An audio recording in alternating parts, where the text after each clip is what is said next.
Society tells you that walking away without a word means you are emotionally unavailable, a coward who is terrified of confrontation.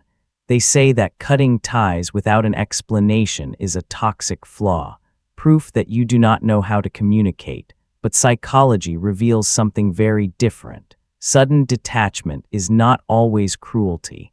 Sometimes it is the final form of self-preservation. If you are someone who can disappear from a situation or a relationship without warning, stay until the end because you may possess a psychological superpower known as predictive emotional filtering. Most people need a disaster to leave. They need screaming matches. They need betrayal. They need months of pain before they finally decide enough is enough. They stay in dead connections because they are addicted to closure. They want the other person to understand, to apologize, to explain. You do not. You have a silent threshold, an invisible line that once crossed shuts off your emotional investment almost instantly. You do not explode. You do not beg. You do not perform. You simply fade.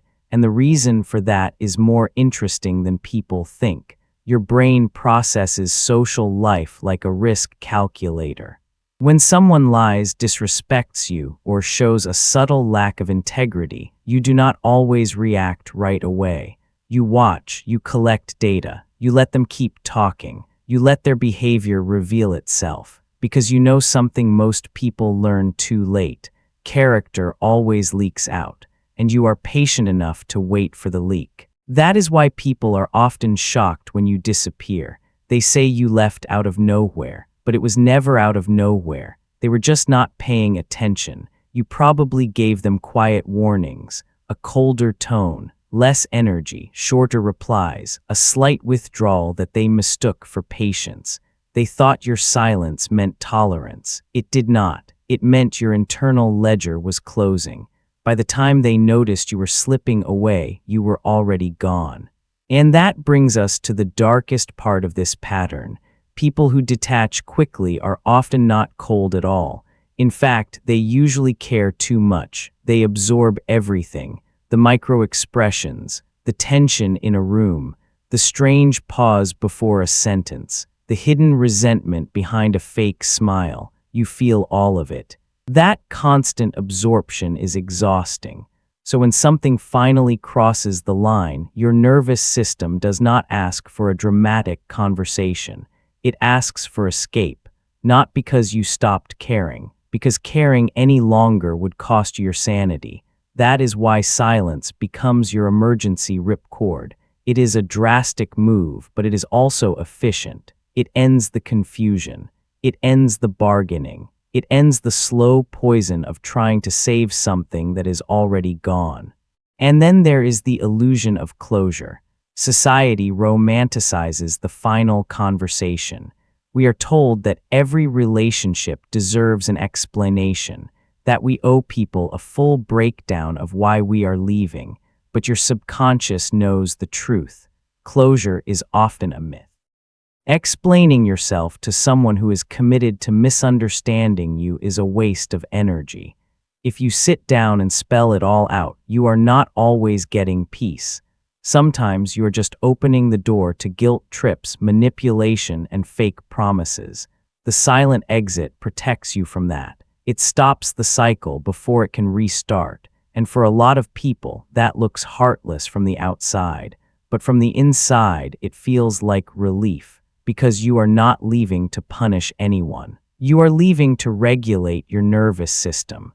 You are leaving because your body has already decided the environment is no longer safe. That is why solitude often feels so immediate after you disappear. Your sleep improves. Your thoughts slow down. The mental fog starts to lift. Your body stops bracing for impact. That happens because your system finally believes the threat is gone.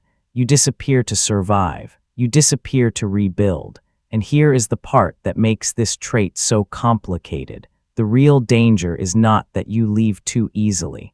The real danger is that you can survive too well without people who hurt you. Once you realize how good life feels after you cut ties, your threshold can get lower and lower. A small inconvenience starts to look like a red flag. A normal disagreement starts to feel like betrayal. A flawed person starts to look unsafe before they even get a chance to show who they really are. That is where the gift becomes a trap, because now you are not just protecting your peace. You may also be protecting yourself from intimacy. And not every flawed person is toxic. Not every hard conversation is a threat. Not every friction-filled relationship is doomed. Some people are just imperfect like you. Some people are trying even if they are messy. Some people are worth staying for. That is the hardest part for someone who disappears easily. Learning when to leave is a skill. Learning when to stay is a deeper one, and that deeper skill takes more courage than silence ever will, because silence is easy once you have mastered it. Staying requires vulnerability. Staying means tolerating uncertainty. Staying means risking disappointment without immediately reaching for the exit. That does not mean you should ignore your instincts. Your instincts are real.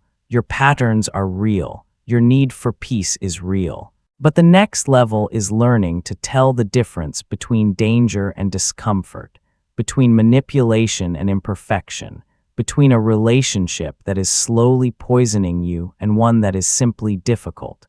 That distinction is everything, because your mind is sharp enough to predict the end of a relationship long before it happens. You see the incompatibilities, you notice the disrespect, you feel the shift before the words are even said. That is what makes you powerful. But power without discernment becomes isolation. And isolation can start to feel like safety until one day you realize it has become a cage. So the true evolution is not learning how to stop disappearing. It is learning when your disappearance is wisdom and when it is fear. It is learning when silence is self-respect. And when it is just another way to avoid being hurt. It is learning that not every person who disappoints you deserves to be erased, and not every connection deserves to be saved. That is emotional mastery, not endless forgiveness, not endless detachment, discernment. If this resonated with you, it means you process reality differently. You are not broken for leaving. You are not evil for protecting your peace. But people who disappear without warning often share another strange trait. They notice things that everyone else misses. Click the video on your screen right now to discover the psychology of noticing everything, and why highly observant people often feel disconnected from the world around them. I'll see you there.